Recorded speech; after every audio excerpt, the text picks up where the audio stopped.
மாய கிணற்றின் மர்மம்.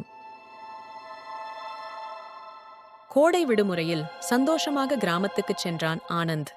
அவன் தாத்தாவின் வீடு கிராமத்தின் நடுப்பகுதியில் இருந்தது.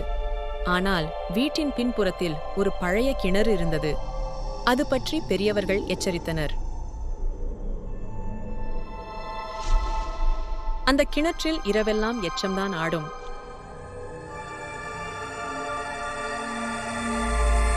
ஆனந்த் அதை கேட்டு சிரித்தான். கிணற்றில் எவ்வளவு ஆழம் இருக்கிறது என்பதை நான் தான் பார்க்கப் போகிறேன் என்றான். அந்த இரவு மணி 10 ஆகும்போது அனைவரும் தூங்கியதும் ஆனந்த் மெதுவாக வெளியே வந்தான்.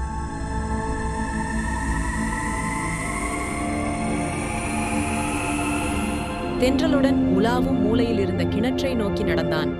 அங்கு மிருதுவான ஒரு ஓசை கேட்டது. படபடவென தூரத்தில் ஏதோ விழுந்தது போலிருந்தது.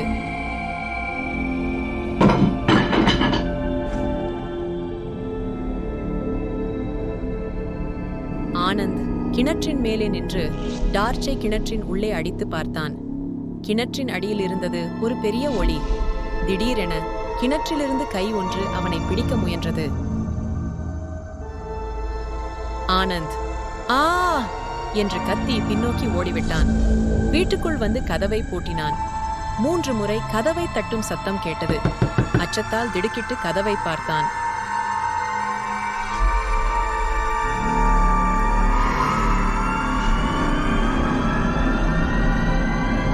மறுநாள் காலையில் தாத்தா கதவை திறந்தபோது ஆனந்தின் பெயர் கிணற்றின் ஓரத்தில் இரத்தத்தில் எழுதப்பட்டிருந்தது.